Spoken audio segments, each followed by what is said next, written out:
சென்னையில் பதுங்கியிருந்த ரவுடி துப்பாக்கியால் சுட்டுப்பிடிக்கப்பட்டிருக்கிறார். அது குறித்தான அண்மை செய்தியை பார்த்திருக்கிறோம். தூத்துக்குடியைச் சேர்ந்த பிரபல ரவுடி ஐகோர்ட் மகாராஜா மீது துப்பாக்கிச்சூடு நடத்தி போலீசார் அவரை பிடித்திருக்கின்றனர். கிண்டியில் பதுங்கியிருந்த ரவுடியை போலீசார் துப்பாக்கியால் சுட்டுப்பிடித்திருக்கின்றனர். அது குறித்தான அண்மை செய்தியை பார்த்து வருகிறோம். சென்னையில் பதுங்கியிருந்த ரவுடியை போலீசார் துப்பாக்கியால் சுட்டுப்பிடித்திருக்கின்றனர். இது பற்றிய மேலும் விவரங்களை எமது செய்தியாளர் ராகவேந்தர் விவரிக்க கேட்கலாம். வணக்கம் ராகவேந்தர், இந்த ரவுடியின் குற்ற பின்னணி என்ன? அவர் மீது என்னென்ன வழக்குகள் பதிவு செய்யப்பட்டிருக்கிறது? வணக்கம்.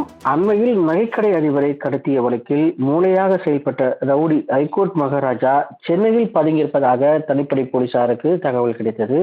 அதன் அடிப்படையில் சென்னை ஆதம்பாக்கத்தில் கடந்த சில நாட்களுக்கு முன்பு போலீசார் நடத்திய சோதனையில் தூத்துக்குடியை சேர்ந்த சில ரவுடிகள் கைது செய்யப்பட்டன. அந்த ரவுடிகளில் நடத்தப்பட்ட விசாரணையில் பிரபல ஐகோர்ட் மகாராஜா சென்னையில் பதுங்கியிருப்பது தெரிய வந்ததை அடுத்து இந்த ஐகோர்ட் மகாராஜா சென்னை கிண்டியில் பதுங்கியிருந்த போது ரவுடி மகாராஜா இன்று போலீசார் துப்பாக்கியால் சுட்டுப்பிடித்திருக்கின்றனர்.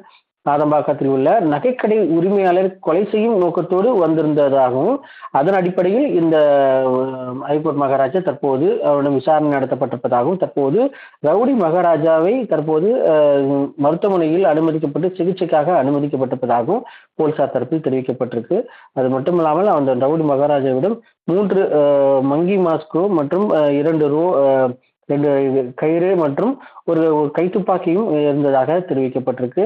மேலும் கத்தி உள்ளிட்ட பயங்கர ஆயுதமும் மகாராஜாவிடம் இருந்ததாக போலீசார் தரப்பில் தெரிவிக்கப்பட்டிருக்கு. தற்போது அந்த அறையிலிருந்து அவரோட அறையிலிருந்து, அதாவது அவர் தங்கியிருந்த அறையிலிருந்து இவையெல்லாம் பறிமுதல் செய்யப்பட்டிருப்பதாக போலீசார் தரப்பில் தெரிவிக்கப்பட்டிருக்கு. தற்போது மருத்துவமனை துப்பாக்கியில் சுடப்பட்டிருப்பதாக கிடைத்த தகவலின்படி தற்போது மருத்துவமனை அனுமதிக்கப்பட்டிருக்கிறார். அனுமதிக்கப்பட்ட பின்பு தற்போது அவரிடம் விசாரணை நடத்த இருப்பதாகவும் போலீசார் தரப்பில் தெரிவிக்கப்பட்டிருக்கு. இவர் தூத்துக்குடியில் பல்வேறு கொலை வழக்குகள் மற்றும் கொள்ளை வழக்குகளில் தொடர்புடையவர்கள் என்பதால் அண்மையில் கூட ஒரு நகைக்கடை அதிபரை கடத்திய வழக்கில் தான் தற்போது போலீசார் தேடி வந்த போது அவரை பிடித்திருப்பதாக போலீசார் தரப்பில் தெரிவிக்கப்பட்டிருக்கு. விரிவான விவரங்களுக்கு நன்றி ராகவேந்தர்.